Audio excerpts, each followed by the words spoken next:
Oke, kita mulai. Silakan, Selamat. sangat dimulai aja. Ya, siapa? Di kota Kalbu.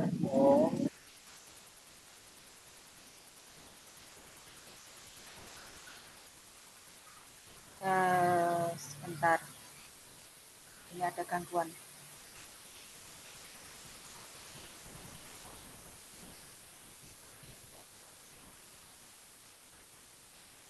Oke, judul hari ini kita akan membicarakan tentang keterampilan sosial untuk menghadapi dampak kebinekaan. Apakah itu sebuah mitigasi? Itu ya, teman-teman. Izin untuk membuka PPT dulu.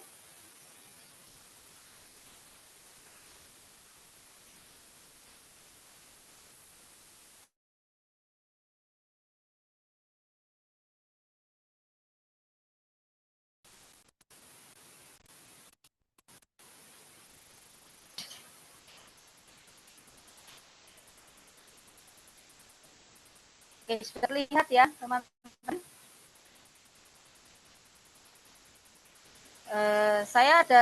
Nama saya Maria Kurniawati, saya dari fasilitator baik atau fasilitator Bhinneka Tunggal Ika. Kemudian di saat yang bersamaan saya juga menjadi fasilitator di PGP, kemudian fasilitator Ibu Penggerak Sidina Community, ada beberapa karya di PFM, terus pegiat komunitas dan juga seorang penulis. Nah, untuk teman-teman untuk merenungkan sedikit, ini ada beberapa slide ya teman-teman.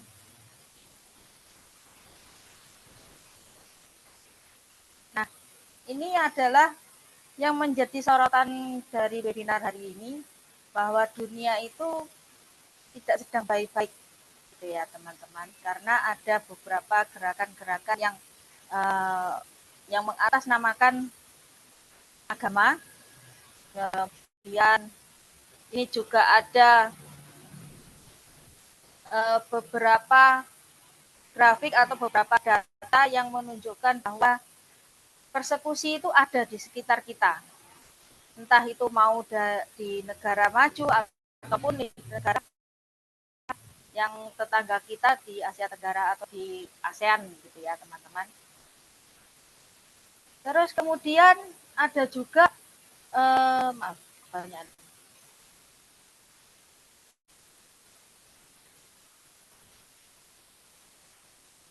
Nah, ini sebenarnya tadi. Kemudian ada juga beberapa persekusi yang diderita atau dilakukan oleh oknum-oknum yang tidak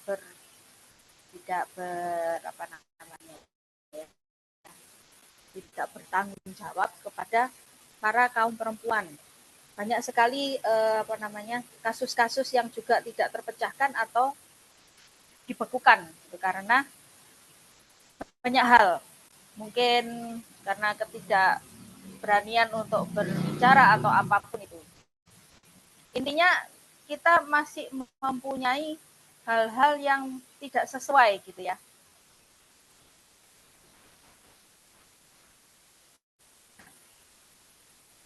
Saya mau mengajak ini, ada judulnya adalah keragaman tingkatkan kecerdasan.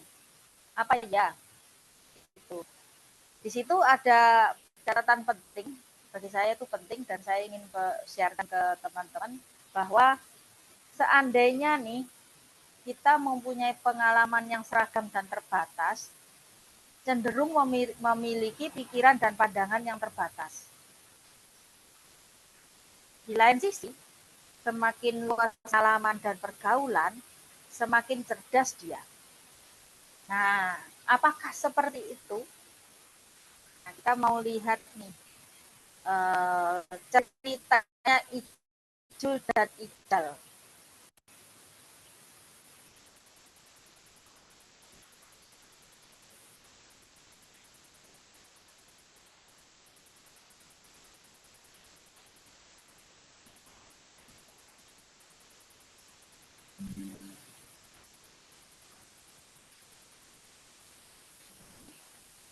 Bentar ya.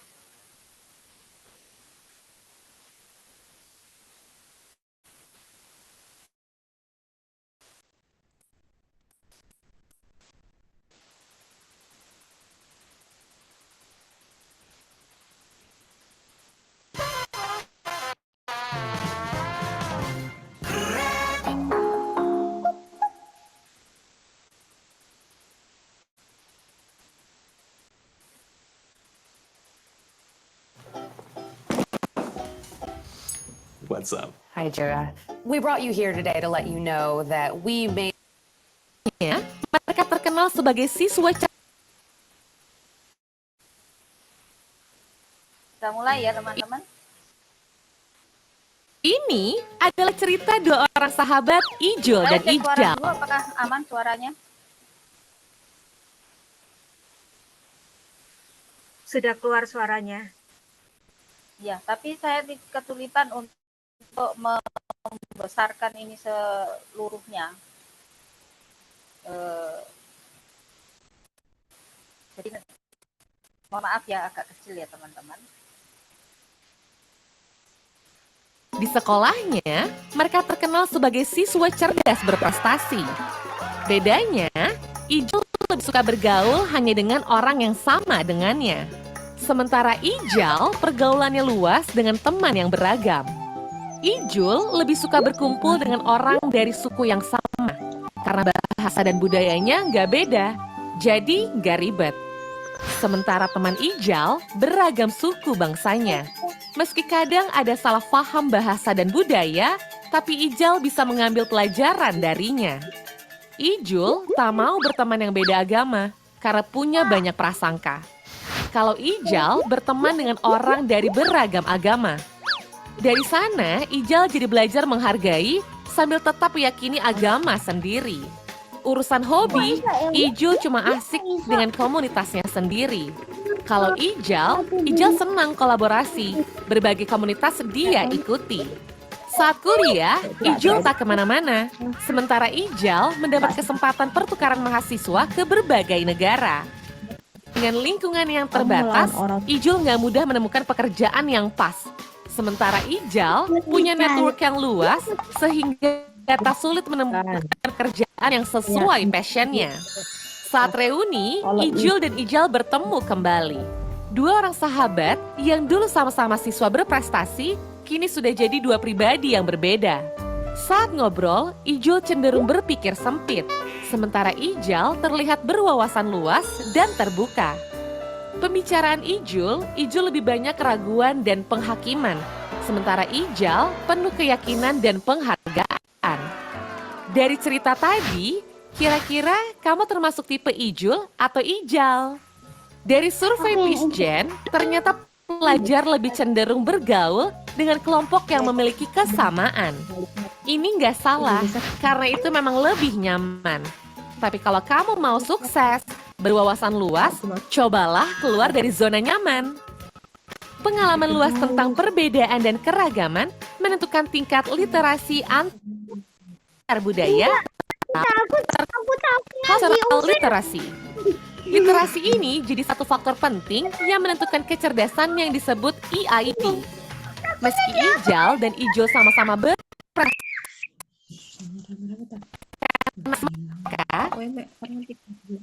adalah Ijal punya kecerdasan antar budaya yang lebih tinggi dari Ijul.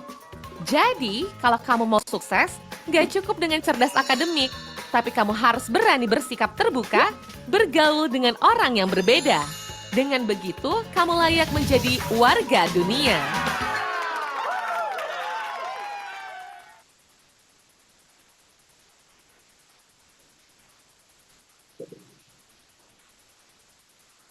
Oke, itu adalah cerita. Oh ya, suaranya tuh putus-putus ya, Bu ya. Ya, nanti itu bisa dilihat di PMM, Ibu. Bu Yun, di PMM yang di modulnya wawasan kebinekaan. Ada Ijul dan Ijal di sana.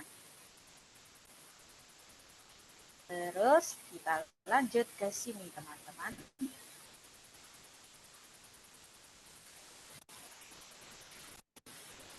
Nah,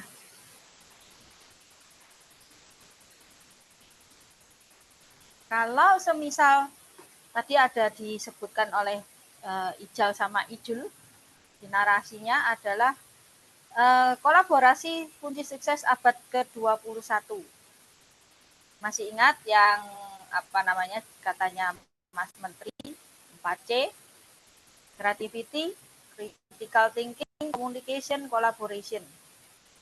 Nah, kalau kreativitas kita mengakui ya kalau kita ini kreatif gitu. Buktinya adalah ketika ada satu peristiwa kita bisa membuat sudut pandang yang berbeda-beda. Komunikasi kita sudah tidak mengalami kesulitan karena ada berbagai macam cara untuk menghubungi seseorang atau berbicara seperti kita gini. Nah, masalahnya adalah di sini, di critical thinking atau berpikir kritis dan kolaborasi. Nah, kolaborasinya itu seperti apa gitu ya. Nanti akan kita bahas bareng-bareng ya gitu ya teman-teman ya. Nah, kemudian untuk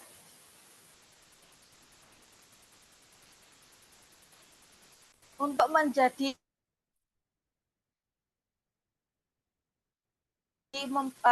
menjadi berpikir dan berkolaborasi itu apa yang diperlukan? Aku mau minta tolong nih. Suara saya jelas ya Mas Yan ya?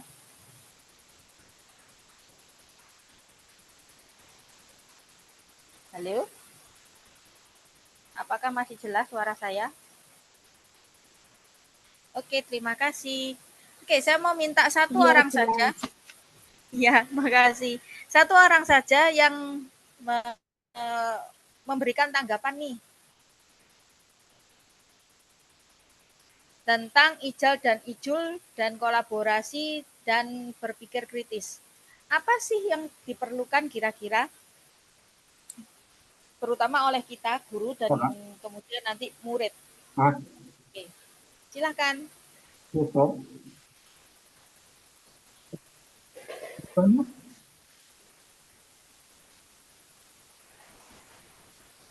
Pak Ramlan mungkin?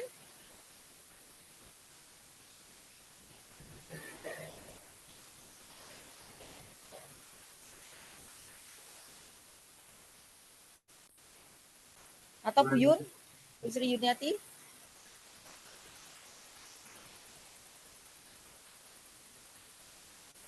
Silakan teman-teman, kita open mic aja dulu.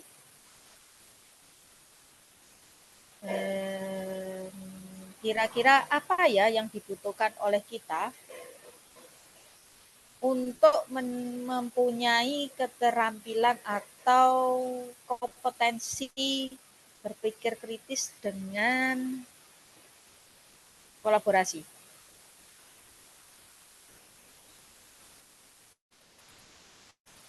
Tidak ada yang bersedia?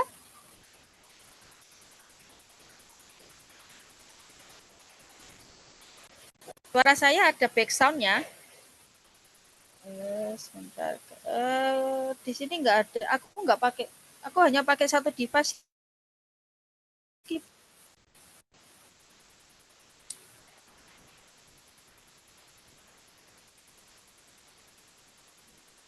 Oke, sebentar.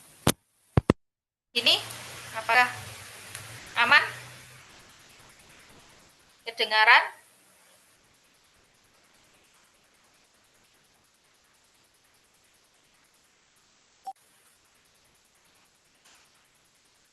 Bentar.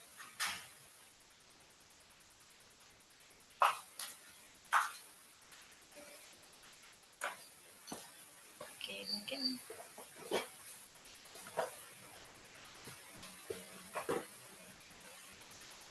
oke, kedengaran. Oke, kalau gitu kita langsung ke materi kedua ya. Oke, terima kasih. Kalau kita perlu percaya diri untuk bisa berkolaborasi. Oke, terima kasih Bu Yu.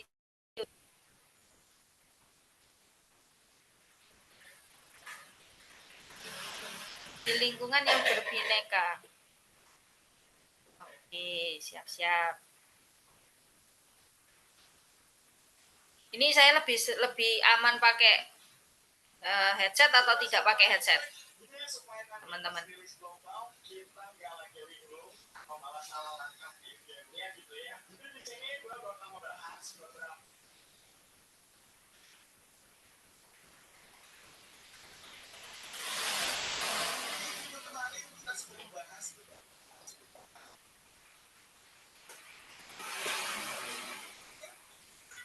Aku coba lagi nih, lebih enak pakai headset atau tidak pakai headset. Ini aku lagi nggak pakai nih. Bagaimana, teman-teman? Bu Yun, Bu Yusida, Bu Lilis. Oke, kalau gitu berarti aman ya kalau nggak pakai headset. Oke, Bu Sisil bisa langsung ke materi jenengan. Oh, ke saya ya, Bu. Oke. Oke, aku baca CV-nya jenengan dulu ya. Karena ini CV-nya berbahasa Inggris, teman-teman. Jadi harus ada menerjemahkan sebentar. Saya kenal dengan Bu Sisil itu ketika saya masuk di kelas yang diselenggarakan oleh yayasannya Bu Sisil, yaitu Yayasan Cahaya Guru. Nah, Cahaya Guru sendiri itu nanti biar dipromosikan sama Bu Sisil ya. Oh, buka banyak. Oke, Bu Yu, enggak apa-apa. Nah, Bu Sisil sendiri tinggal di Jakarta Selatan dan saat ini adalah sebagai program konsultan dari Yayasan Yayasan Cahaya Guru. Nah, Yayasan Cahaya Guru kalau di sini itu concernnya atau menitik beratkan atau bergerak di bidang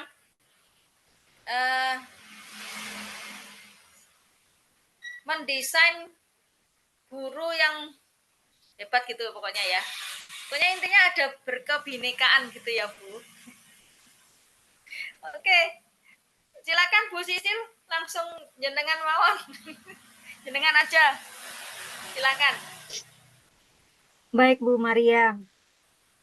Selamat malam, Ibu Bapak sekalian. Semoga suara saya bisa terdengar dengan jelas. Ini saya salut ya, jam segini teman-teman masih punya energi buat belajar bersama-sama gitu.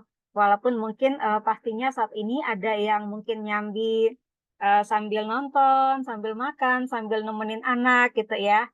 Nggak apa-apa, kita bersama-sama saja. Pertama-tama salam ya dari kami di Yayasan Cahaya Guru. Pengennya sih bisa ketemu Ibu Bapak langsung ya. Tapi ya nggak apa-apa, ini pun udah luar biasa memungkinkan kita untuk ngobrol bareng. Nah, teman-teman, sebenarnya materi yang Bu Maria minta ini termasuk sulit ya, Bu Maria ya. Karena kalau bicara kebinekaan, keragaman itu mudah gitu. Kita bisa berbicara tentang Indonesia punya sekian belas ribu pulau, berapa banyak suku, bahasa, dan lainnya. Tapi ketika berbicara bagaimana keterampilan mengelolanya itu menjadi sesuatu yang sulit gitu. Dan walaupun tadi udah ada video yang menarik ya tentang Ijal sama Ijul, eh, jadi benar sekali Bu Maria kalau bukan cuma di abad ke depan, tapi juga saat ini kita memang butuh banget siswa, bahkan guru juga, yang punya kapasitas kompetensi 4C tadi. Kreatif, mampu bekerja sama, bisa berpikir kritis, dan komunikasi. Nah, itu semua adalah modalitas untuk merawat kebinekaan. Saya izin share screen kawan-kawan.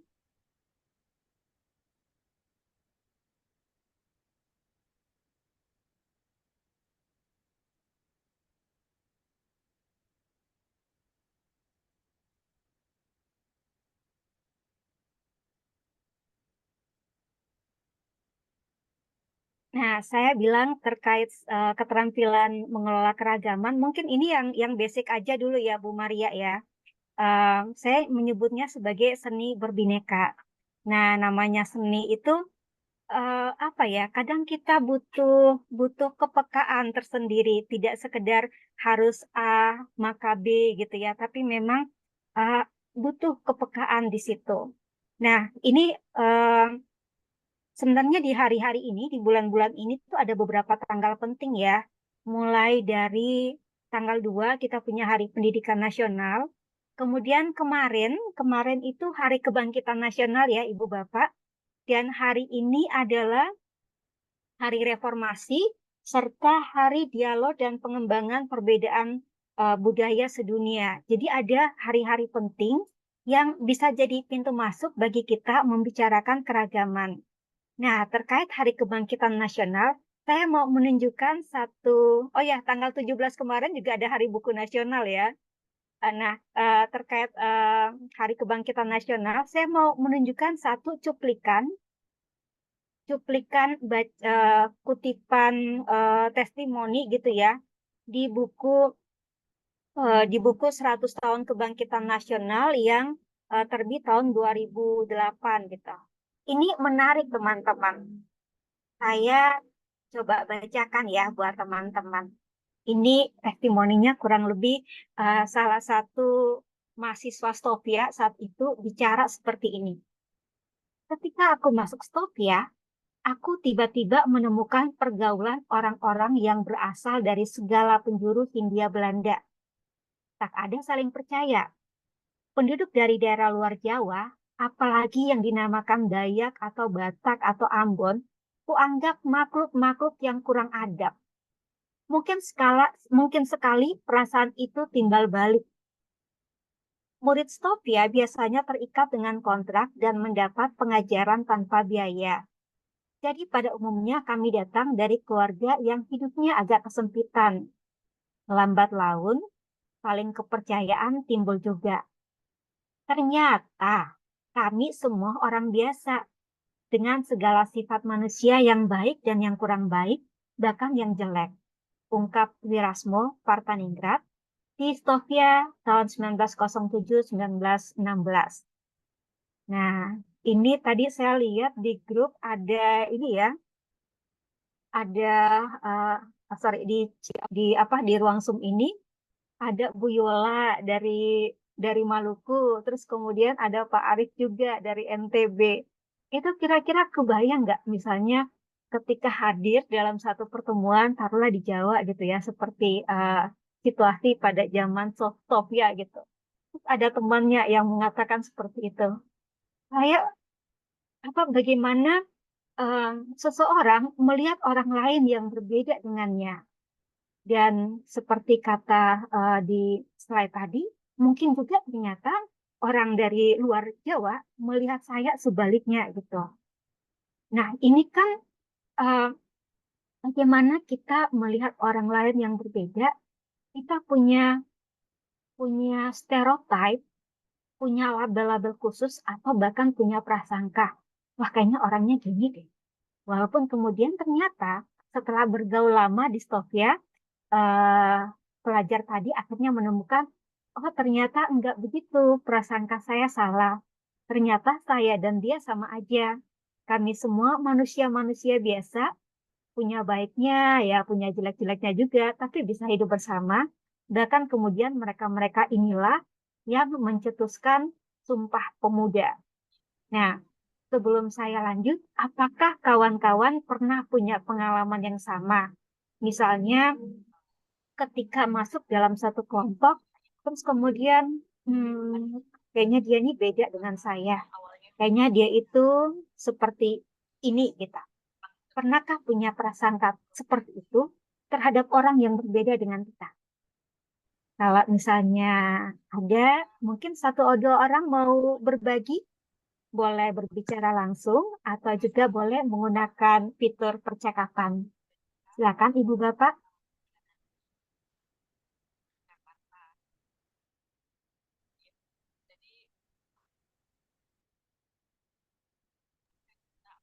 Ada yang punya pengalaman?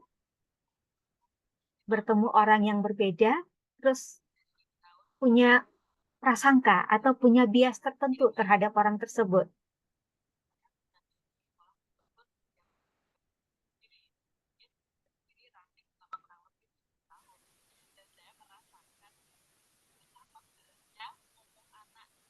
Aku coba deh.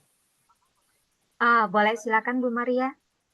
Sebenarnya bukan aku yang mengalami, tapi adik saya. Bukan dia yang dikenai. Dia yang dikenai. Jadi ceritanya dia itu masuk dari sekolah swasta, masuk ke sekolah negeri. Terus di negeri kan lebih beragam ya, anak gurunya dan lain-lain gitu. Masalahnya itu sekolah yang sama 4 tahun, adik saya jaraknya 4 tahun nih. Saya tidak mengalami masalah itu. Tetapi ketika dia masuk di sana, terus ada kayak dia dikenai stereotip bahwa dia adalah suara orang yang berbeda. Ketika ia sampai di ujung jembatan, kami semua bersorak gembira. Yeay! Itu Bu Sisil. Jadinya aku tidak dikata-katai gitu ya. Pada waktu itu tidak dikata-katai dengan menyebut satu ras gitu. Tetapi adikku mengalami gitu.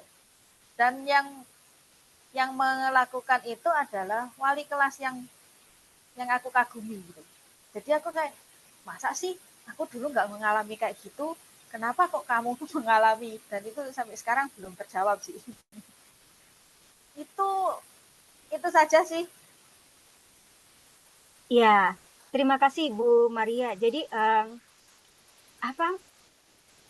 sangat mungkin kita punya bias ketika ya mungkin saja kita berada dalam lingkungan yang homogen atau dengan orang-orang yang sama dengan kita, dan ketika bertemu dengan yang berbeda, kemudian kita merasa kok aneh ya, dan kadang itu membuat hal-hal yang kita ungkapkan, dan kemudian mungkin oh ternyata gitu. Nah, ini ternyata dialami juga waktu zamannya Stovia gitu ya, zamannya Budi Utomo gitu. Bayangkan seseorang datang, dia biasanya dari tempatnya sendiri, terus kemudian dia bertemu dengan orang-orang dari berbagai tempat, nggak saling percaya, terus apalagi ketemu dengan orang-orang dari suku yang berbeda, yang mungkin secara perawakan juga berbeda gitu. Dan ini kadang membuat kita mudah sekali punya stereotip, punya label-label, atau juga punya prasangka yang berbeda.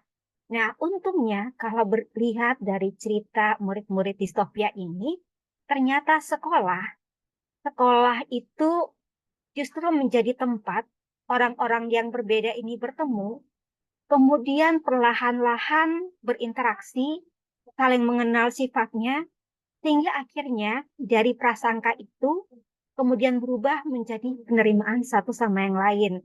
Walaupun mungkin di kasus adiknya Bu Maria agak berbeda ya, karena ternyata sekolah tidak selamanya menjadi ruang perjumpaan yang memungkinkan prasangka-prasangka itu berubah menjadi prasangka-prasangka itu hilang dan bahkan menjadi harmoni gitu.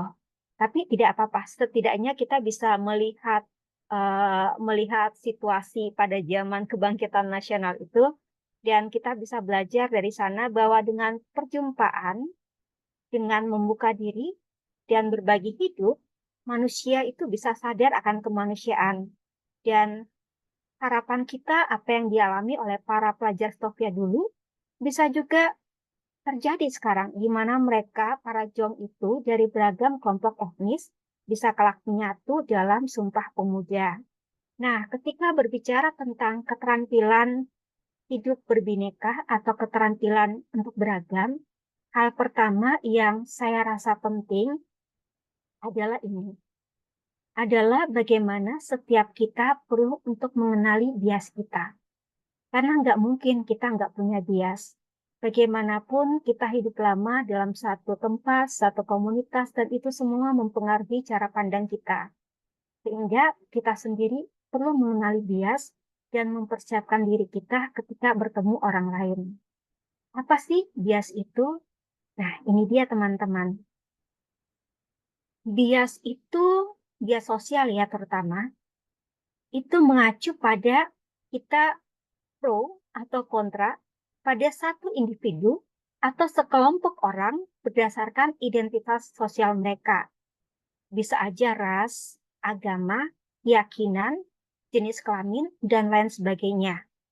Itu bisa saja terjadi, dan itu seperti yang tadi awal sekali Bu Maria munculkan dalam slide-slide-nya, kok bisa ya ada kasus-kasus seperti ini, ada kekerasan atas nama agama, karena jenis kelamin atau gender, karena keyakinan, kok bisa? Nah, awalnya semuanya itu dimulai dari bias. Dan bias itu didasarkan pada apa yang disebut sebagai stereotip dan prasangka yang kadang-kadang disadari atau tidak, coba kita pertahankan. Nah, kalau stereotip dan prasangka ini dia keluar jadi tindakan, maka tindakan itulah yang disebut sebagai diskriminasi. Dan diskriminasi sering dialami oleh kelompok atau masyarakat yang mungkin tidak memiliki kemewahan seperti yang dimiliki oleh sebagian besar orang. Dan entah kebetulan atau entah bagaimana mereka ada di tengah-tengah orang-orang yang tidak mengedepankan kesetaraan secara memadai. Nah, ini memungkinkan sekali dari bias itu menjadi diskriminasi. Dan dia mewujud pada hal-hal yang di awal sekali Bu Maria sudah sampaikan. Tapi apa sih stereotip dan prasangka itu? Kurang lebih dia seperti ini, teman-teman. Kalau stereotip itu label. Label itu ada di kepala kita, di otak kita. Jadi ketika kita ketemu kelompok yang berbeda, kita udah, ini kelompok ini nih begini nih, nggak bener nih, sesat nih, orang lemah nih. Itu adalah label-label yang muncul di kepala kita. Dan itu adalah stereotip. Pandangan yang dipegang oleh sekelompok orang terhadap orang lain. Dan itu kadang kalau udah jadi label, udah jadi cap, itu susah banget untuk dihilangkan. Itulah sebabnya ketika teman-teman dengan kurikulum Merdeka misalnya selalu dikatakan tentang pentingnya bernalar kritis atau berpikir kritis. Tanpa kita melatih kemampuan berpikir kritis, stereotip, pelabelan, atau cap itu susah sekali untuk dihilangkan. Tapi ini adalah bias yang pertama, muncul di kepala kita. Dan kalau itu sudah muncul di kepala kita, biasanya akan muncul lagi yang namanya prasangka. Kalau tadi stereotip itu yang main adalah kepala kita, kalau prasangka ini yang bermain adalah rasa. Kita udah mulai merasa nggak nyaman berada di tengah orang-orang yang berbeda. Kita mulai merasa tidak nyaman ketika tiba-tiba di lingkungan kita yang tampaknya adem ayem, tiba-tiba muncul orang yang berbeda dan kita diminta untuk menerimanya. Kita merasa tidak nyaman. Kita merasa bahwa orang-orang itu tidak berhak atau tidak pantas berada di tengah-tengah kita. Dan dari situ, dari perasaan itu, mulailah muncul penghinaan, kebencian, rasa tidak nyaman, atau bahkan juga tidak menghargai. Dan ketika keduanya itu menjadi tindakan, itulah yang disebut sebagai diskriminasi. Dan diskriminasi ini bisa menjadi kalau misalnya stereotip dan prasangka itu tidak hanya dimiliki oleh satu atau dua orang, tapi sekelompok orang. Apalagi sekelompok orang ini punya privilege atau kemewahan atau peluang yang lebih di dalam masyarakat untuk melakukan sesuatu. Dan kadang-kadang teman-teman, ketika kita melihat bahwa semua orang setuju dengan hal ini, maka ini diskriminasi ini bisa menjadi sesuatu yang dinormalisasi, yang membuat kita kadang-kadang diam saja ketika hal-hal yang sebenarnya tidak adil, tidak layak pada orang yang lain itu terjadi dan kita diam saja. Nah, tapi bias ini bisa untuk kita kelola. Bagaimana kita mengelola agar bias-bias ini tidak berubah menjadi diskriminasi? Caranya ada dua, teman-teman. Yang pertama adalah asah empati. Empati itu adalah kemampuan untuk berbagi perasaan atau pengalaman orang lain dan membayangkan bagaimana rasanya berada dalam posisi itu. Jadi sederhana kalau kita tahu bahwa dicubit itu sakit ya. Ketika kita tahu bahwa dicubit itu sakit, kita tidak akan melakukan hal yang sama pada orang lain. Kita bisa merasakan, oh ternyata bila berada dalam situasi itu tidak enak. Nah, empati ini perlu terus kita asah. Dan empati ini penting sekali Ibu Bapak Guru untuk diasah di kelas-kelas kita, di sekolah kita. Karena tanpa empati, siswa-siswa yang pintar itu menjadi kering gitu. Kalau teman-teman ingat, Ki Hajar Dewantara itu mengatakan pendidikan itu kan bukan hanya tentang akalnya saja, tapi juga ada budi pekerti, ada rasa di situ. Dan selain mengasah empati, hal berikutnya adalah membuka ruang-ruang perjumpaan. Bagaimana kita bisa menciptakan momen-momen kita bisa bertemu dengan orang-orang yang berbeda, mendengarkan mereka, mendengarkan ceritanya juga, dan mungkin juga berbagi cerita kita kepada mereka. Buka ruang perjumpaan ini penting sekali dilakukan, dan menurut saya sekolah itu adalah tempat yang luar biasa untuk menjadi ruang di mana perjumpaan itu terjadi. Karena saya sendiri, pertama kali saya mengenal orang-orang yang berbeda adalah di sekolah. Bagaimanapun kita semua kecil di rumah. Setelah itu kita masuk sekolah. Sekolah ketemu anak-anak yang berbeda. Dari TK ke SD, SMP, bertemu anak-anak yang berbeda lagi. Dan itu adalah kesempatan untuk membuka ruang perjumpaan. Nah, tapi ini menjadi semacam warning juga gitu ya. Buat teman-teman, buat kita semua sebagai pendidik, jangan sampai kita mengubah sekolah yang adalah ruang perjumpaan menjadi sekolah yang seragam, yang tidak memungkinkan perbedaan-perbedaan itu diakui dan perbedaan-perbedaan itu dirayakan bersama. Sekolah seharusnya menjadi ruang perjumpaan. Dan disitulah ketika ruang perjumpaan itu terjadi, pendidikan itu terjadi. Teman-teman bisa meyakini bahwa di sekolah teman-teman pendidikan benar-benar terjadi dan keragaman bisa dinikmati ketika setiap anak tanpa terkecuali, ketika setiap guru, ketika setiap warga sekolah merdeka batinnya, merdeka pikirnya, dan merdeka tenaganya.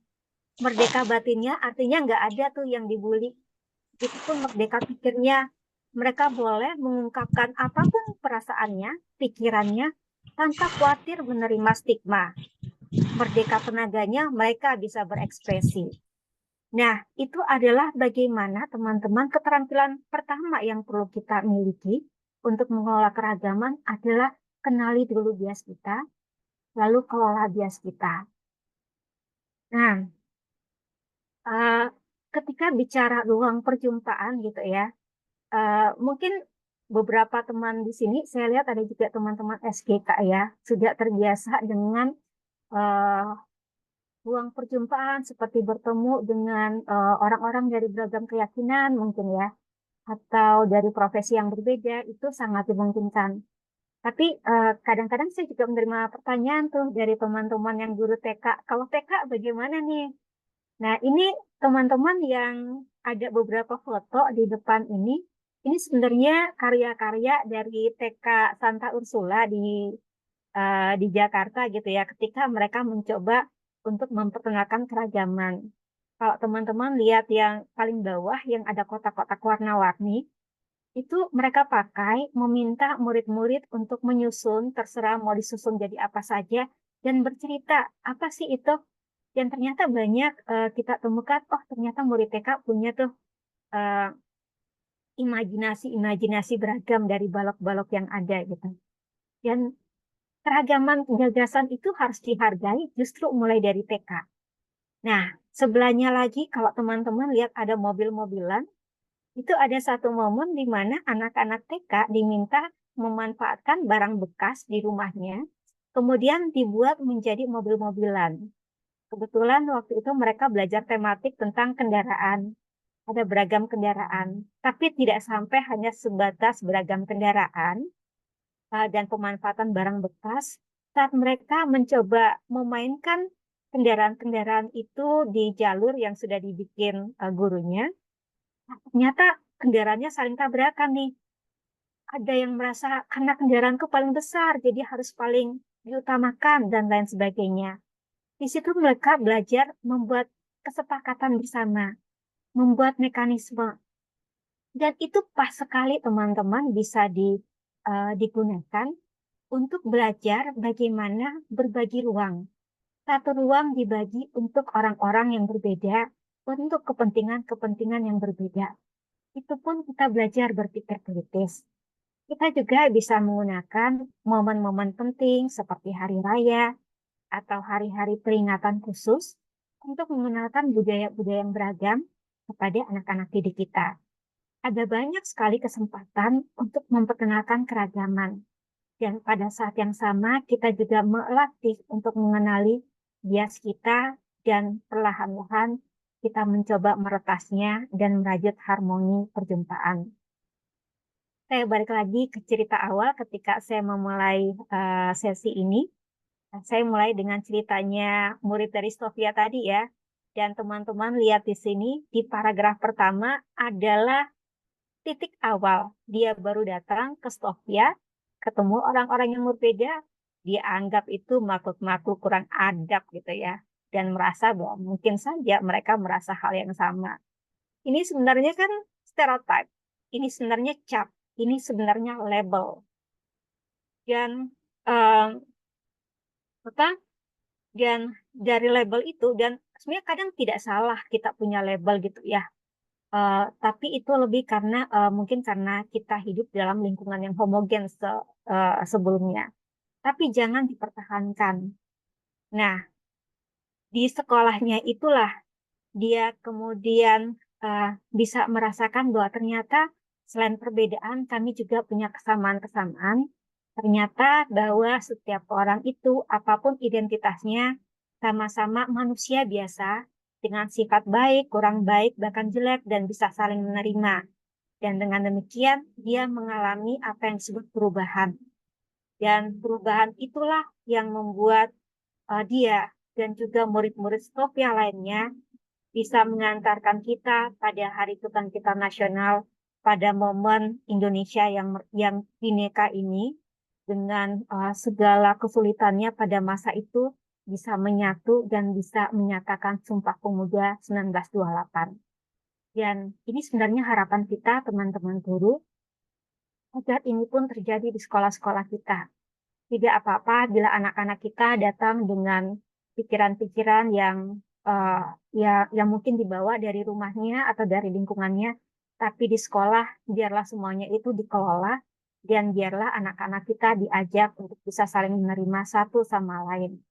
Jika ini bisa dilakukan, maka toleransi bisa terjadi. Dan jika kita bisa bertoleransi, maka kebinekaan bisa dirawat. Bahkan bukan cuma dirawat, tapi juga dirayakan. Nah, saya mengutip ini kata-katanya Romo Mangun, seorang pendidik. Saya suka sekali kata-kata ini. Dia mengatakan bahwa tanah air ada di sana, di mana ada cinta dan kedekatan hati, di mana tak ada manusia satu menginjak manusia lain. Tanah air ada di sana. Tanah air ada di sekolahnya Bu Maria, ada di sekolahnya Pak Arif, ada di sekolahnya Bu Windy, ada di sekolahnya Bu Yola. ketika di sana ada cinta dan kedekatan hati, di mana tak ada manusia satu menginjak manusia lain. Dan bila ini terjadi di setiap sekolah, maka kita bisa mengharapkan Indonesia kita, tanah air kita, sungguh tempat yang sangat menyenangkan bagi kita semua. Nah, saya berhenti sampai di sini dulu. Apakah ada tanggapan atau masukan dari teman-teman?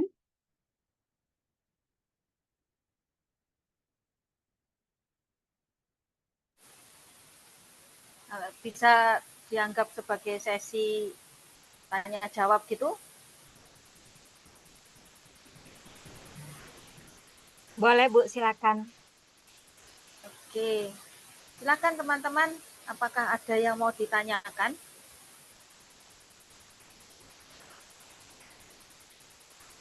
Di teman-temanku yang dari TKU ada enggak? Kayaknya ada deh.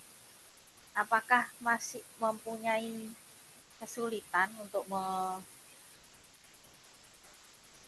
memulai apa tadi ya? Kolaborasi dan menghilangkan prasangka atau asumsi. Bermain bersama. Ada enggak nih teman-teman? Enggak ada pertanyaan kah? Pak Arif, Bu Dwi, Bu Yola, Bu Lilis, Bu Nuraili, Pak Ramlan, terus ini dari SDN 3 Madiun Lor, Bu Suyanti, Bu Sundari, Pak Roni, Bu Emi, Bu Yusida, Bu Yuning, Bu Suyansi, Bu Yusida, Bu Farida, Opo, nggak ada pertanyaan? Kayaknya masih lanjut deh Bu Sisil. Ini entah karena terpesona atau lagi mikir ya, gitu. Mudah-mudahan terpantik ya. Masih mute Bu Sisil. Oke, kalau misalnya belum ada, saya mungkin bisa, ada yang saya share lagi, masih boleh Bu Maria? Boleh? Masih boleh ya? Ya.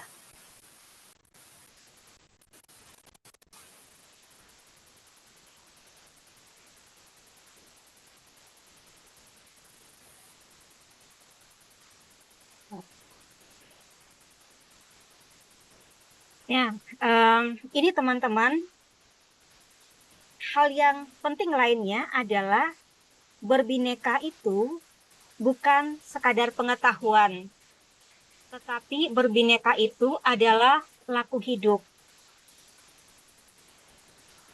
Tadi Bu Maria sempat cerita ya tentang kok lebih nyaman di kelompok sendiri gitu.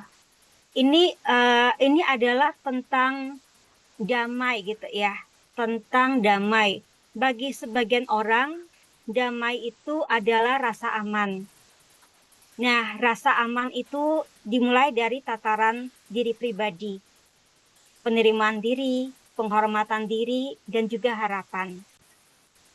Dan ini disebut personal peace.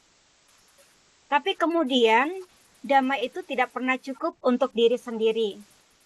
Nah, damai itu juga perlu dilakukan antar warga sekolah. Dan ini kita sebut sebagai interpersonal peace. Kadang-kadang mulainya memang dari kelompok orang yang sama dulu. Karena bagaimanapun ketika kita baru masuk di satu komunitas, kita biasanya akan mencari orang yang punya kesamaan-kesamaan dengan kita. Namun jangan berhenti sampai di situ. Karena pada titik tertentu, hanya dekat dengan orang tertentu saja itu membuat pengentalan kelompok. Jadi kita harus terus belajar untuk memperluas relasi kita dengan orang-orang yang berbeda, dengan kelompok-kelompok yang berbeda. Nah, jika itu memungkinkan, maka damai itu ada pada tataran sosial.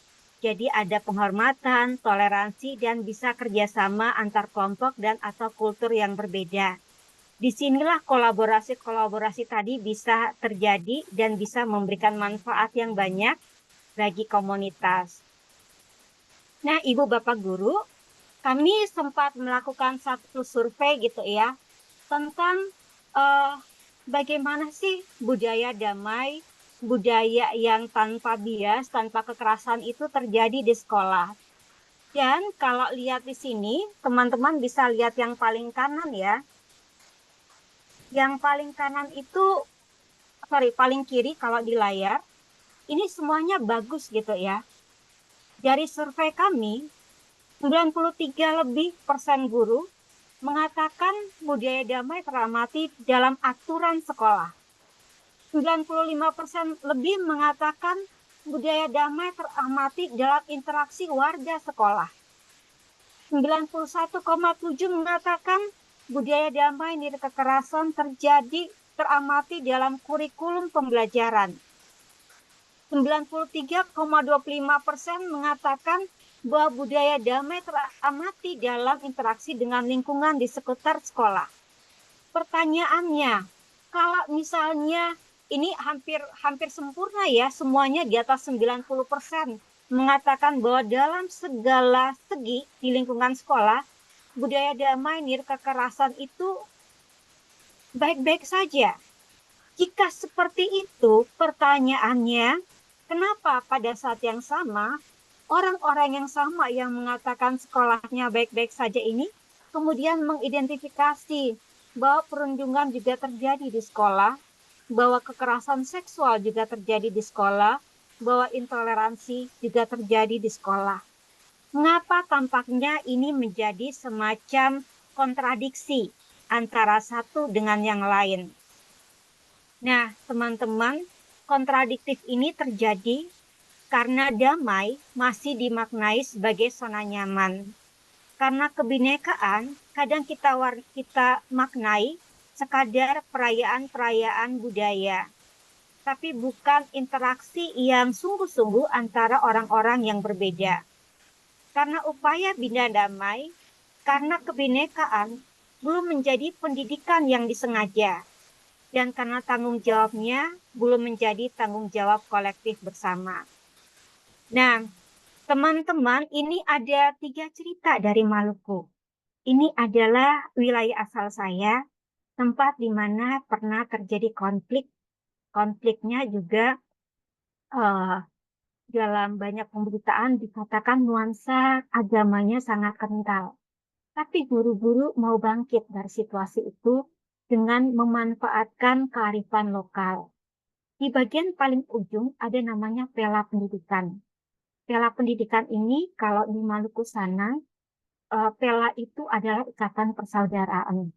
Biasanya terjadi antar kampung dengan agama berbeda. Tapi ini justru terjadi antar sekolah, sekolah negeri, tapi yang mayoritas siswa dan gurunya dari agama yang berbeda. Karena sekolah-sekolah di sana sempat tersegregasi dengan perbedaan agama. Tapi mereka membuat ikatan persaudaraan antar sekolah, disebut Pela Pendidikan, di mana satu sekolah dan sekolah yang lain saling membantu, saling bekerja sama. Itu cara mereka untuk mengatasi friksi yang terjadi saat kerusuhan. Di tengahnya ada lagi sekolah di Pulau Seram. Ini tempatnya jauh tapi indah sekali. Mereka punya kearifan lokal namanya Hapuama. Hapuama artinya merangkul. Dan saat konflik luar biasa terjadi di Maluku, wilayah ini sama sekali nggak kena konflik. Padahal di sana ada orang-orang yang beragam agama juga. Ada kampung-kampung yang beragam. Karena apa? Karena Hapuama. Karena kearifan lokal yang berangkul. Bahkan wilayah mereka menjadi tempat di mana ratusan anak-anak pengungsi datang untuk tetap bisa menikmati pelajaran sekolah saat konflik berlangsung di daerah mereka. Di ujungnya lagi ada namanya Masohi. Masohi itu artinya gotong royong, kerjasama, saling membantu. Ini pasca konflik ketika terjadi ketika berusaha menjalin lagi persaudaraan, ada sekolah yang sengaja dibangun dan muridnya harus dari semua kabupaten yang ada di Maluku dan di kamar-kamar mereka nggak boleh sama dari kabupaten yang sama. Jadi dikondisikan agar yang beragam bisa selalu bertemu, bisa berbagi, bisa hidup bersama, bisa belajar kekuatan satu dan lainnya. Dan ini menjadi momen yang luar biasa bagaimana mereka yang berbeda, yang pernah punya pengalaman mengalami kerusuhan, mengalami konflik, tapi juga bisa mengalami kasih sayang, mengalami empati, dan mengalami ruang perjumpaan yang membantu mereka keluar dari masa-masa sulit. Nah, kurang lebih demikian teman-teman sharing saya dari Cahaya Guru. Semoga ini bisa menginspirasi dan ini ya, semoga bukan kayak saya lagi dongeng pengantar tidur gitu ya. Semoga ada bermanfaat bagi teman-teman sekalian. Terima kasih. Saya kembalikan ke Bu Maria. Oke, terima kasih. Ceritanya itu asik ya. Di Maluku itu aku ingat pemberitaannya begitu apa namanya ya, heboh gitu ya. Terus ada juga temanku ketika itu di Surabaya, dia dengan sangat khawatir karena keluarganya juga terkena konflik itu. Tapi sayangnya dia tidak bisa untuk pergi pulang ke rumah gitu. Jadi berhari-hari dia itu telepon keluarganya itu, dan terasa gitu loh tercekamnya. Kalau berapa tahun itu praktek baik yang di slide terakhir itu Bu Sisil, sehingga sampai semuanya baik-baik saja gitu. Butuh berapa tahun pemulihannya?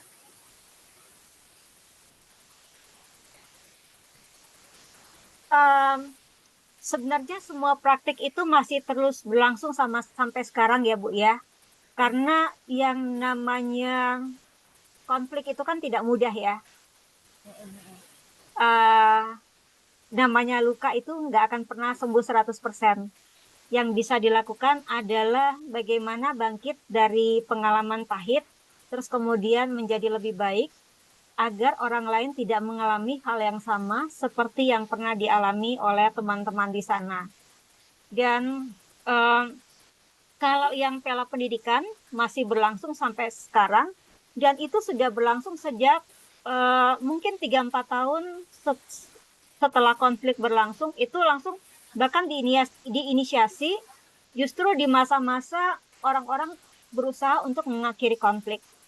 Jadi di tahun keempat konflik itu sudah diinisiasi. Kemudian yang Hapuama itu justru pada saat konflik itu sudah langsung dilakukan.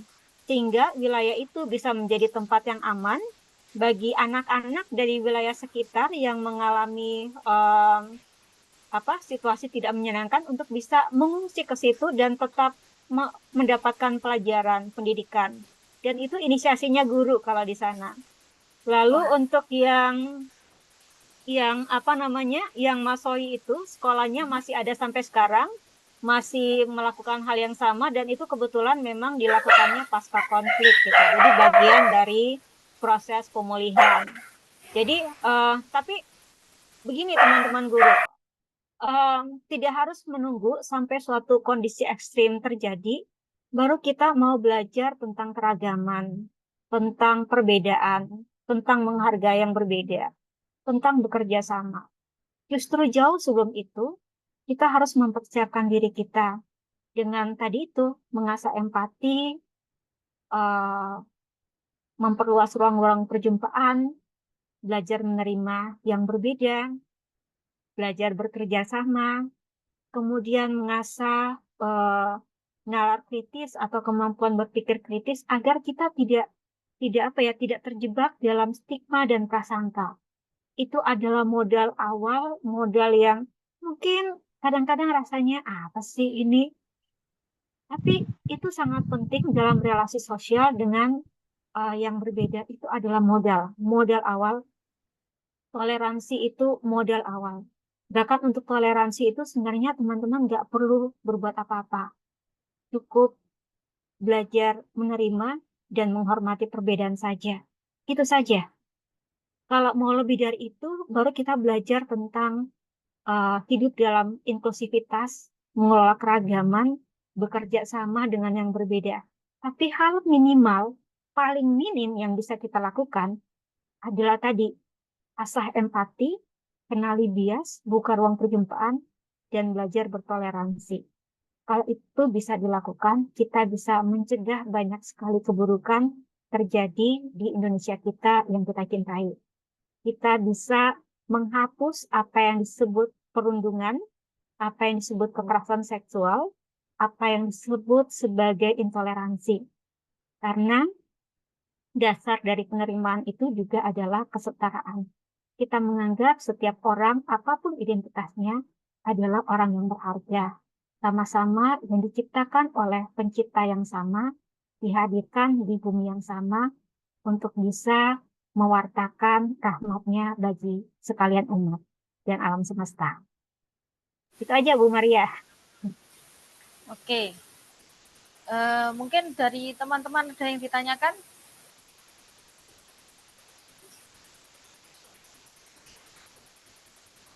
Silakan teman-teman, mumpung ada Bu Sisil.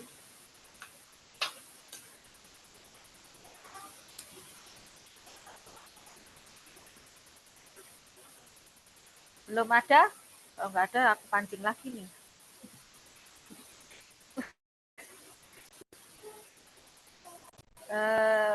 Tadi ada pernyataan gitu ya di slide. Sebentar, aku kok lupa tadi ya.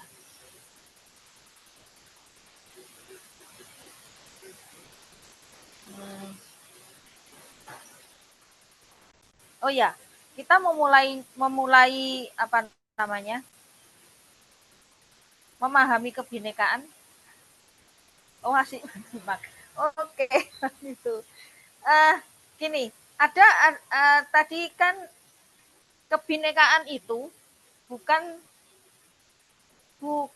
hanya sekedar apa tadi Bu Sisil? Perayaan ya. Pengetahuan, Bu. Gimana? Itu tadi kalau nggak salah kan memang kalau misalnya kita dihadapkan dengan kebinekaan gitu, terus nanti yang di sini adalah pawai, kemudian pakai baju adat, terus kemudian apa lagi ya,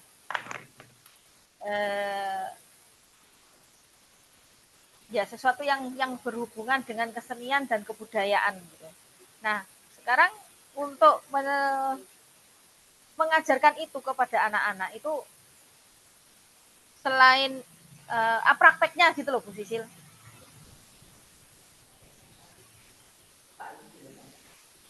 Bu Yun? Iya Bu Maria. Sebenarnya nggak ada yang salah dengan pawai, dengan festival, dan nggak apa-apa. Tapi maksudnya begini,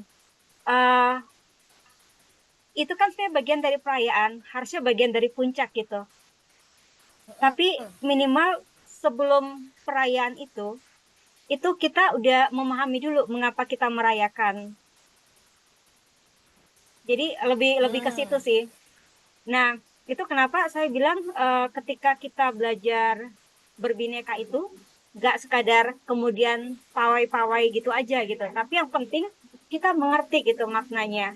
Nggak apa-apa tarian, nyanyian, itu nggak apa-apa, justru bagus. Tapi kita juga harus pahami bahwa yang namanya kesenian itu dia adalah pendidikan rasa. Jadi jangan sampai hanya kelihatan tampilannya, tapi rasanya nggak ikut di situ. Kalau rasanya ikut dalam pawai itu it's okay banget gitu. Gitu Bu Maria. Dan mengajarkan keragaman itu, apalagi kalau misalnya ini ya anak-anak TK gitu ya, mulai dari makanan yang beragam aja itu sudah bisa mengajarkan tentang keragaman. Banyak cara untuk mengajarkan keragaman untuk setiap jenjang pendidikan, setiap usia. Sama seperti tadi yang saya contohkan, yang dengan balak-balak warna-warni, meminta anak membuat bangun-bangun yang beragam dan menginterpretasikan sendiri sesuai dengan pemikirannya dia, itu juga bagian dari memperkenalkan keragaman. Oke, oke. Tadi juga disebutkan kesetaraan ya dan penerimaan. Nah, aku izin untuk menajamkan gitu ya. Maaf ya teman-teman jika nanti ada perkataanku yang menyebabkan teman-teman tersinggung, tapi bukan itu maksud aku. Maksud aku itu kita kan lagi belajar keterampilan nih, bagaimana menjalin apa namanya, kita menjalin kolaborasi dan menjalin jejaring seperti Ijal tadi ya. Oke, beberapa waktu yang lalu dalam waktu sebulan itu sudah ada 2 kali apa namanya kasus persekusi gitu ya. Nah ini juga yang aku angkat ketika di akhir belajar dengan Cahaya Guru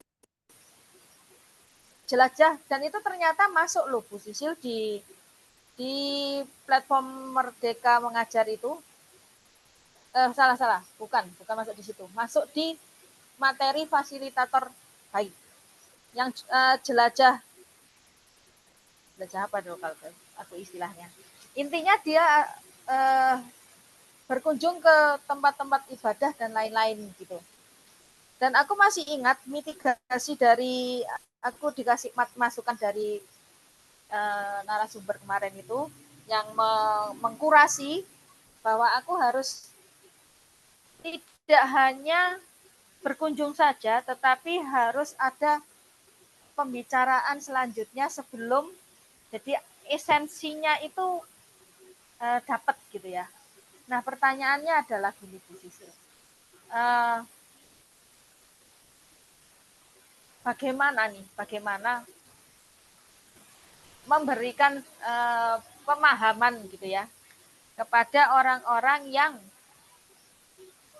merasa bahwa dia sudah di jalan yang benar.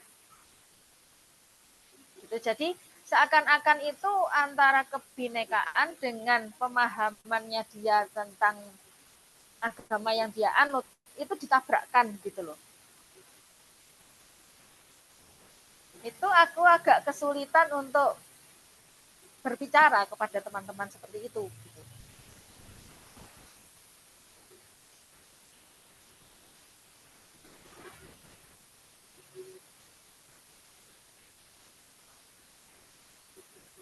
Pertanyaanku sulit ya.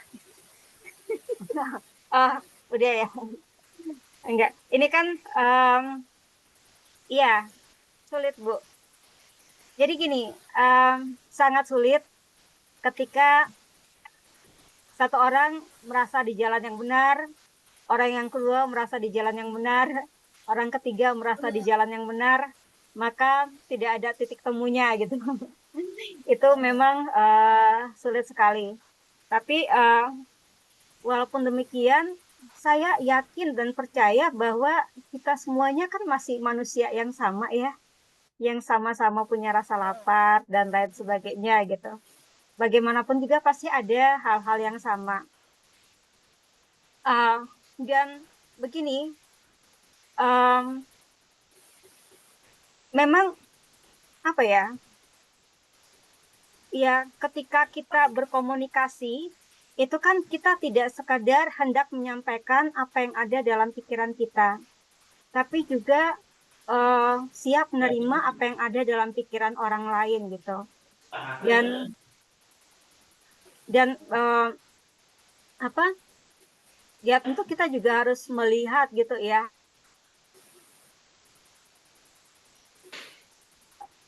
Berbicara bisa, pesan kita bisa tersampaikan. Jadi harus mempertimbangkan audiens kita juga.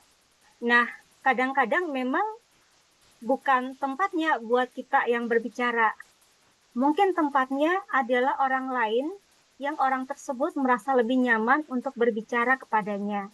Karena bisa jadi perbedaan kita sama orang itu ada 5 meter. Nah, mungkin teman kita yang perbedaan dengan orang itu hanya 3 meter atau 2 meter adalah orang yang lebih tepat untuk berbicara kepadanya.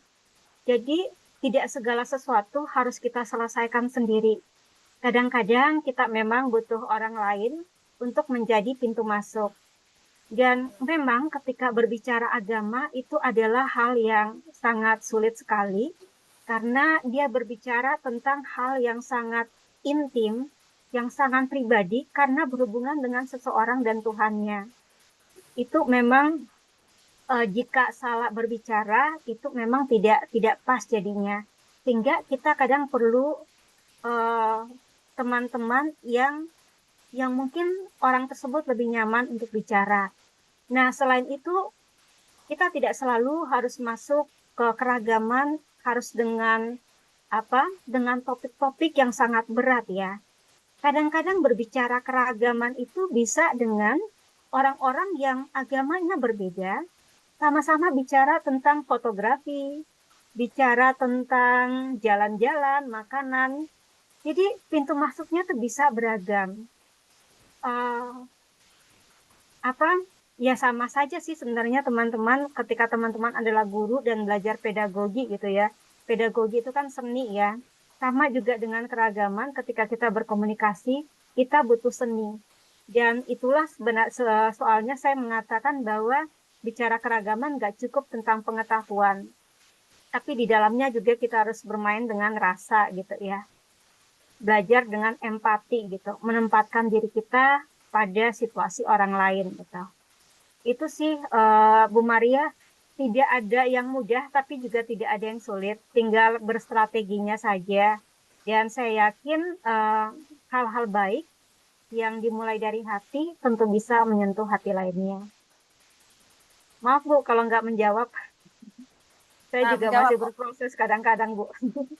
Ya berarti kan mau tidak mau itu kita harus beres dulu dengan diri kita sendiri kan, sehingga ketika orang lain itu mengatakan, oh ya aku benar, berarti kan aku bisa menengahi, oh ternyata aku kurang benar, jadi aku harus mencari celah gitu kan, untuk berbicara gitu.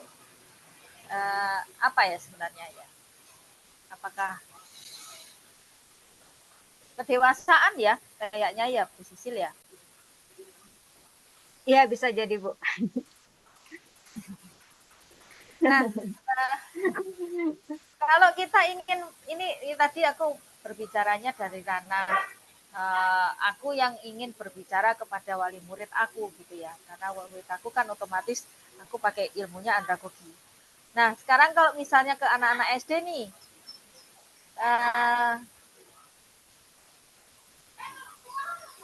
gimana ya, kayak anak SD itu kan kadang-kadang punya cara berpikir yang berbeda gitu ya, out of the box itu.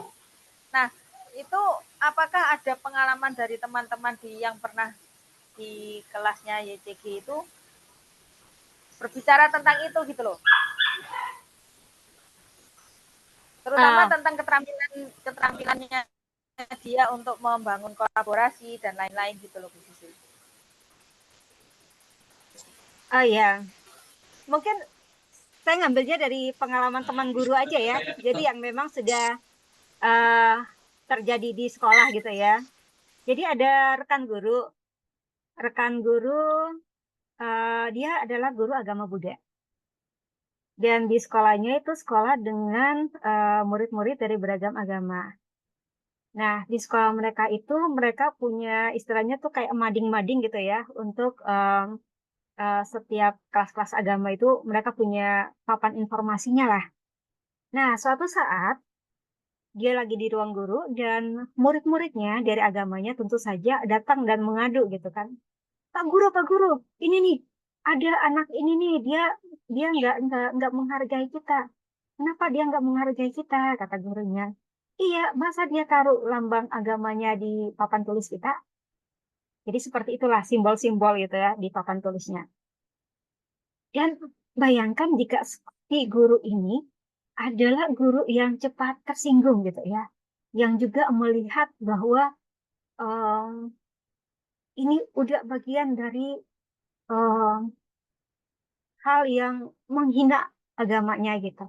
Jika guru itu mendekati dengan emosi, bukan dengan empati, itu kan tentunya kan bisa menjadi perseteruan di sekolah. Tapi ternyata guru itu ingat bahwa nggak gini caranya juga kita hidup di negara yang bineka. Akhirnya si guru itu mengajaklah anak-anak ini datang ke papan tulisnya itu, papan informasinya. Dan di situ dia berdialog dan berkomunikasi dengan anak-anak. Menurutmu ini simbol dari agama apa gitu? Itu simbol dari agama ini katanya.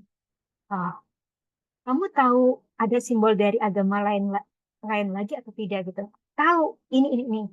Dan diajak juga teman-teman yang lain. Semua menuliskan simbol-simbol agamanya. Dan di situ terjadi dialog, terjadi tukar pengetahuan. Jadi eh, apa ya? Ada hal-hal yang memang ya ya seperti saya bilang tadi, mungkin karena pengalaman hidup kita datang dari kelompok yang homogen dan kita tidak terbiasa dengan keragaman, mungkin reaksinya tuh agak keras gitu kan, termasuk reaksi dari murid-murid SD tadi. Tapi jika gurunya bisa mengelola dirinya dengan lebih baik terkait dengan keragaman, bisa mengenali mana stereotip, mana prasangka, bagaimana mengatasinya agar dia tidak jadi diskriminasi, mengedepankan empati, dan mengubah situasi yang mungkin berat itu menjadi satu ruang perjumpaan, maka yang terjadi ya seperti tadi itu, dibanding terjadi permusuhan, anak-anak justru bisa belajar, bisa mengenal satu sama lain, dan bisa saling menghargai juga, tanpa ada stereotip ataupun prasangka, apalagi diskriminasi. Jadi teman-teman guru, segala sesuatu yang ada di sekitarmu adalah kesempatan untuk memperkenalkan keragaman. Nggak harus kayak, kita punya video ini, enggak. Segala sesuatu yang ada di sekitar kita bisa menjadi ruang untuk kita memperkenalkan keragaman. Bahkan kalau anak-anak SD, anak-anak TK, itu kan sebenarnya sangat sangat dekat dengan segala sesuatu yang istilahnya tuh yang konkret gitu ya. Hal-hal yang dia lihat secara langsung gitu. Dan itu bisa teman-teman gunakan sebagai pintu masuk memperkenalkan keragaman. Gitu. Gitu Bu, itu salah satu contoh yang bisa saya share. Oke, terima kasih. Aku buka lagi nih, teman-teman. Apakah ada pertanyaan?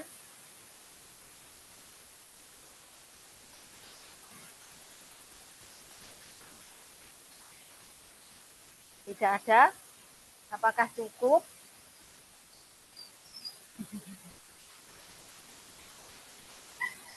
Anteng sekali ya Bu Sisil ya. Oke teman-teman, kalau misalnya sudah Bu Maria, cukup dalam Bu, gimana? Sorry, ini teman-teman jika pingin belajar lebih gitu ya tentang benar. Silakan. Keterampilan untuk mengelola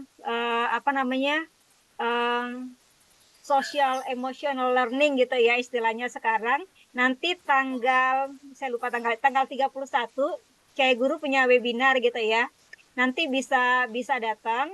Kita punya beberapa teman yang juga akan berbagi bagaimana keterampilan pengelolaan sosial dan emosional, karena itu pun menjadi bagian penting dalam kita menyikapi ragam keragaman yang bisa kita jumpai di mana saja, dan juga mengenali diri kita pribadi. Jadi silakan nanti bergabung di tanggal 31, informasinya nanti kami sampaikan kemudian ya Bu ya. Dan juga bisa berkunjung kok ke sosial medianya Kiai Guru. 31 Mei ya? Bulan ini. Ya, bulan ini. Jam berapa? Lali aku. Ada Mas Andri atau Mbak Heni bisa kasih informasi ya, aku nggak hafal. Oke. Atau nanti kami informasikan kemudian ya. Ya, oke, siap. Oke, teman-teman. Nggak ada yang butuh sertifikat kan? Kalau nggak butuh, aku nggak nge-share apa namanya. Oh, itu sudah dijawab. 13.30 sampai 16. Oke, terima kasih Pak Andri. Pak Andri atau Bu Andri ini? Pak Andri ya?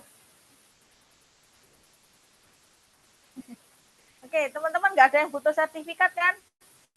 Jadi aku nggak share ini ya, apa namanya, daftar hadir. Bagaimana?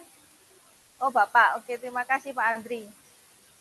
Yang butuh sertifikat minta tolong untuk jawab angka 1 di kolom chat. Nanti baru aku share. Nggak ada ya? Nggak ada yang butuh?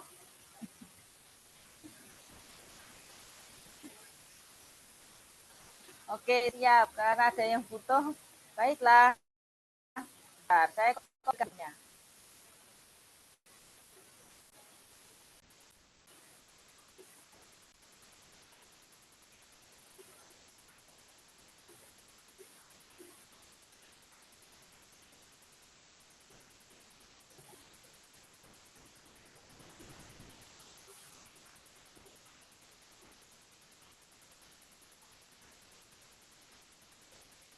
Oke, itu sudah aku butuh. Oke, siap. Sudah ada di kolom chat. Terus teman tolong dikasih kode ya di belakang nama. Tolong teman-teman kasih. Jadi misalnya aku ketik dulu ya contohnya ya. Misalnya namaku Maria gitu ya. Terus teman-teman tolong kasih tanda ini. KGBN garing YCG. Nah, itu ada sudah Pak Roni di atas. Aku kirim lagi ya. Ini Pak Roni. Jadi minta tolong teman-teman setelah di belakang nama di 1 ya, nomor awal kan aku tanya nama nih. Jadi dikasih ada KGBN dan YCG. Supaya apa? Supaya tidak tercampur dengan para pemburu sertifikat. Gitu. Oke, terima kasih atas kedatangannya. Kalau tidak ada, saya tutup ya di 8.39. Oke, terima kasih atas kedatangannya. Bu Sisil, ada closing statement atau tidak? Tidak ada Bu, cuma mengucapkan terima kasih aja buat kawan-kawan guru yang ada di sini. Selamat beristirahat, salam untuk keluarga dan orang-orang terkasih di dekat Anda semua. Salam Bhinneka. Salam Bhinneka. Kalau kelasnya ada lagi nggak kapan? Belum ada dalam waktu dekat. Oke, baiklah teman-teman. Teman-teman nanti bisa mengikuti nanti ke depannya itu ada webinar yang berkolaborasi dengan Yayasan Cahaya Guru yang tentu saja nanti kita akan membahas tentang kebinekaan lebih dalam dan lebih luas dari hari ini teman-teman. Jadi pantau terus ya KGBN gitu ya, dan Yayasan Cahaya Guru. Teman-teman cari di medsos, ikuti di Instagram karena saya kenalnya juga dari Mas IG gitu. Oke, terima kasih Bu Sisil atas kedatangannya. Terima kasih teman-teman atas kedatangannya pada malam hari ini. Saya akhiri. Selamat malam. Selamat